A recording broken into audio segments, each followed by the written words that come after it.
I heard this saying a while ago, and it's really stuck with me over the years, and it couldn't be more relevant to the topic of this week's video. And the saying is, you don't find your creative style finds you. And I think that's absolutely spot on. I talk about finding your own creative style on this channel rather frequently, and I really feel that it's one of those things that it takes time. You have to take a lot of images. You have to spend a lot of time editing those images because you ultimately have to determine what you like versus what you don't like. You have to figure out what you're good at versus what you're not good at. Finding your creative style is not something that you're going to whip up overnight. It takes a while to develop and cultivate that style. And that's the topic of this week's video, is to discuss how to find your own creative style in landscape photography. Not so much how to develop your creative style, but how do you find your creative style? So I went through this exercise recently that I was thinking might be beneficial to others out there as well, because at the end of the day, who doesn't want to find out what their own creative style is? And I think a lot of people have a creative style and you don't even know it yet. So what I did is I went into my Lightroom catalog and I searched back about a year, and I started to pick out all my favorite images from that year, and I put them all in a separate folder. And this is what I was left with right here. These are all my favorite images from the past, I don't think I went back a full year, but 10, 12 months, wasn't too far back, but I was left with about 50 or 51 different images. Now, a couple things. You don't have to have 50 images. You could have 100 images, you could have 20 images. It doesn't really matter. And you also don't have to do this in Lightroom. You just want to have all your photos in some centrally located area where you can easily see all of them together, so you don't have to flip through each one at a time. You want to be able to see them all together next to one another, like how I have it set up. So when I started to think about creative style, I started to think about the different aspects of it, and I came up with two different aspects of creative style. And the first one has to do with shooting style. Now, when it comes to shooting style, I broke that down even further into four separate parts, with the first part being location. So when you look through your images, if you do this exercise at home, if you're looking through your images, do you see any theme or trend when it comes to a specific location? So are the majority of your images mountain scenes? Are they seascapes? Are they woodland? Maybe you shot them in the desert. Whatever it is there any common traits associated with your images? So if I look through mine right here, I can immediately tell that there's very few images that I would classify as a woodland scene. Maybe this or maybe this right here. But for the most part, I see a lot of water and I see a lot of mountains throughout my entire favorites folder here. So that would lead me to believe that the majority of my favorite images that I've shot over the last year are woodland and mountain scenes. Now, the second aspect of this has to do with time of day. So do you see any trends related to sunrise? Are the majority of your favorite images shot at midday, maybe sunset? Are they shot at night? Are they astrophotography? So if I look at my images right here, and I already know right off the bat that very few of these will be astro. I think there's one image right here shot at night, but I very rarely do any astrophotography. The vast majority of this is all going to be sunrise. I don't do anything at midday. There are some sunset images here, but predominantly I'm a sunrise shooter. And I knew that going into this, but sunrise is definitely my favorite time to shoot. I like the fact that one, I'm a morning person. I think that's the most peaceful time of the day. Plus, I like to beat the crowds. I find that I'm usually at these locations all by myself, which I find is always a good thing. Now, the third component to shooting style is focal length. So do you see any trends related to focal length? Do you typically shoot with a wide angle lens where you're trying to capture that big, wide, sweeping vista? Or are you using a telephoto or super telephoto lens when you're trying to zoom into the distant objects to really get, those intimate shots? Or maybe you shoot a lot of macro and you like to get the super detailed shots. Whatever the case may be, if you look through your favorite images for the past year, do you see a trend related to that? And I absolutely have a trend in my file or my folder here. So if I look through all these, one, I don't even own a macro lens, so I know I will not find one macro type of an image in here. There are a few telephoto shots, but for the most part, these are almost all shot with my wide angle lens, my 16 to 35 millimeter zoom lens. Now, the fourth component to shooting style has to do with composition. And I thought a lot about composition, and I figured there's really two main types of composition. You have simplistic compositions or simple compositions, minimalistic style, or more complex compositions. So do you have a lot of negative space in your compositions? That might be an indicator of more simplistic compositions. Or do you like to shoot with a higher perspective and maybe angle your camera down? Or maybe you like to shoot with a lower perspective and get closer to the ground? Or maybe you shoot with your camera in a landscape orientation versus a portrait orientation.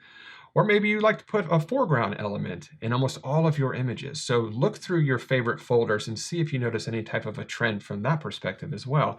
And for me, well, for one, if you are using Lightroom, a quick trick you can do right here is go down to Sort and drop this down and select Aspect Ratio. And this will automatically group them. And as you can see, almost all of my images all through up here are all shot in a portrait orientation. I do have some down here at the bottom in landscape, but the vast majority of my images are shot portrait style. And there is definitely a theme of having a strong foreground element in my photographs. As I look through here, that would definitely, if there was a theme, it would be that, a strong foreground element contained with almost, not with every one of these, but with almost every one of these images. So in summary, from a shooting style perspective, most of my images are mountain and seascape type of images. They're all, for the most part, shot at sunrise with a wide angle lens and a portrait orientation with a strong foreground element. Now, some of that information I had already known. I knew I was a sunrise shooter. I obviously remember when I go shoot my images the most. But going through all of those step by step and being able to group all of that together and kind of repeat it back, that's what I found was the most interesting. When you group all of that information together, when you kind of summarize your type of shooting style, that's what I found to be most interesting. And the next component of this is even more interesting than that. And the second component of the overall creative style is editing style. And this is where it gets interesting. So I thought for a while, like, what are the main components of editing style? And the first one, and I broke this also down into 4 separate parts. The first one has to do with exposure. So are your images usually more brightly exposed? Brighter images usually feel a little bit happier, a little bit more energetic, where underexposed or slightly underexposed images usually feel a little bit more moody, maybe a little bit more somber, definitely more dramatic. So if you look through your favorites folder or your portfolio and you see a theme related to that, that's something that's very important to notate as well. And for me, this was a little tough for me. I was a little bit caught in the middle here. I definitely don't have a lot of brightly exposed images. I do have some, but for the most part, the majority of these images are all kind of err on the side of underexposed. So I thought that that was pretty interesting because it's not something that I normally pay much attention to. I just kind of gravitate towards that edit most of the time. Now, the second component of this, and this is a biggie, has to do with color. Now, there's multiple different ways to manipulate color. You can do it with white balance. So if you notice a trend within your portfolio of warmer or cooler style images, maybe that might be part of your creative style. I personally don't do anything with white balance from a creative aspect. I usually just try and find an accurate white balance. So there's nothing really in my portfolio or in my my favorites folder here that really pointed to warmer or cooler images. It just kind of points to an accurate white balance. But I probably should get a little bit more creative with white balance, but I just haven't done it yet. Now, the other part of color has to do with the actual color itself. So do you normally boost the vibrancy of your colors? Once again, much like brightly exposed images, images that have colors that are well saturated, those also feel very energetic or feel very happy. And in images where you reduce saturation, those normally feel a little bit more moody and more dramatic as well. I personally always desaturate my colors. I usually bring down the saturation slider and I'll bring up the vibrancy slider just a little bit. That's a lot of times my combination.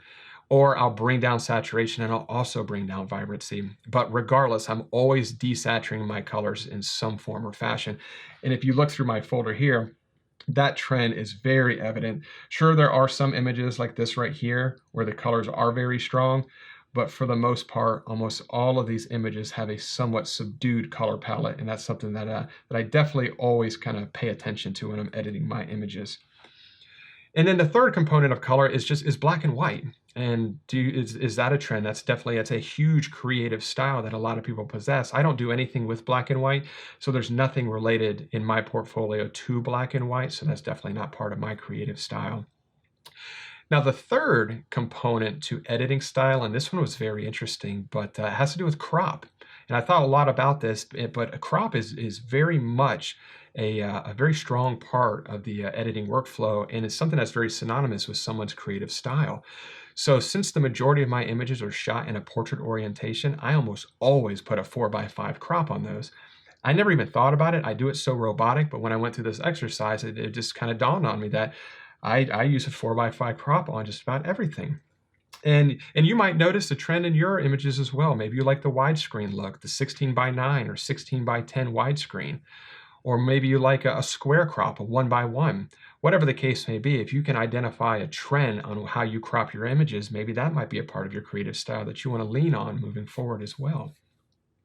Now, the fourth component of this has to do with more of the development side of your creative style. So I do think that there are ways from an editing perspective that you can work on your creative style to possibly accelerate that developmental process of creating your personal style. So things like the tone curve. And if you're not familiar with the tone curve, I created a video a couple weeks ago, which I'll put a link in the description below if you want to take a look at that. But once you become comfortable with the tone curve and understand what it can and can't do and how to use it, it is one of the most creative, powerful tools, and it will unlock many, many possibilities for you from a creative standpoint. So there was a particular image right here that I wanted to review. So some of the more popular ways of using the tone curve outside of just using the tone curve to apply contrast to an image, but there's things like, and I've heard this called different things, fading the blacks or lifting the shadows or fading the shadows, but it ultimately creates that kind of less contrasty look, and it creates more of a cinematic feel. And I see that a lot, and I use that approach sometimes, but it's definitely not something that's synonymous with my style. But it's really simple to do. Basically, we just put a point somewhere down here in the darker mid-tone region, shadow area of your image, and then you just kind of lift the blacks here, and just kind of lift this as well. And you'll notice it kind of creates that more flat, matte look throughout the shadows. And if I toggle this off, my computer, there we go, that's off, and then that is on. You can see that it just kind of softens the darker areas of your image, just kind of giving a more of a cinematic feel. Now, there's also things you can do with the coloring perspective with the tone curve in the RGB, the red, green, and blue tone curve, and that's super interesting as well. So if we wanted to come down here, perhaps go to the blue channel, we could put an anchor point here, one here, maybe one up here, and we could reduce the blues in the darker midtones. Maybe we could lift the blues in the brighter midtones here. You could bring it down all the way here, and I would take almost all the blue, which would ultimately introduce green into the darker midtones. But there's just a lot of different things you can do from a coloring perspective in the tone curve. You just have to spend a lot of time playing around with it, because there's really no one-size-fits-all approach to the tone curve. Every image is completely different, and every tone curve will impact that image in a different way. So it really is practice makes perfect, but the tone curve is a fantastic way to get really creative with your images. Now, something else you can do is with the clarity and the new texture tool. I do this all the time, where I find that the cameras today are so sophisticated, the lenses are amazing, and these raw files that are coming out of the cameras are so sharp to where I'm actually bringing down the clarity on a lot of these photographs. And this is a good example of it right here. Let me go back to my favorites folder, this image. So I love the way that this image looked with a little bit of negative clarity. It just adds to the ethereal look and just softening, and it just kind of gives us a real painterly look to it. And I've also been playing with combinations of using negative clarity with positive texture and just kind of going back and forth there to see exactly what that does. But I really like the way that negative clarity does. An exaggerated look is bringing it down to -100. But I think somewhere like around -20, a lot of times creates that kind of softer look that I really like. I like that painterly, ethereal look like I had mentioned. Now, the last thing I wanted to mention has to do with split toning, and this is a fantastic way to get really creative with your images where you can tone the highlights and tone the shadows of your images. And there's a particular image here that I just absolutely love the way the split toning affected it. This was the final image right here that I actually posted online. Let me close this down. But I'm going to toggle the split toning on and off. So this is on and this is off. So this is on and this is off. And what I did is I warmed up the highlights, you can see right here, and I cooled down the shadows. And I think that's just a great way to add a little bit of your own creative flair to a photograph. Sometimes I'll do the reverse, where I'll actually cool the highlights and I'll warm the shadows. But just playing with split toning on your images is a fantastic tool to create your own type of creative flair.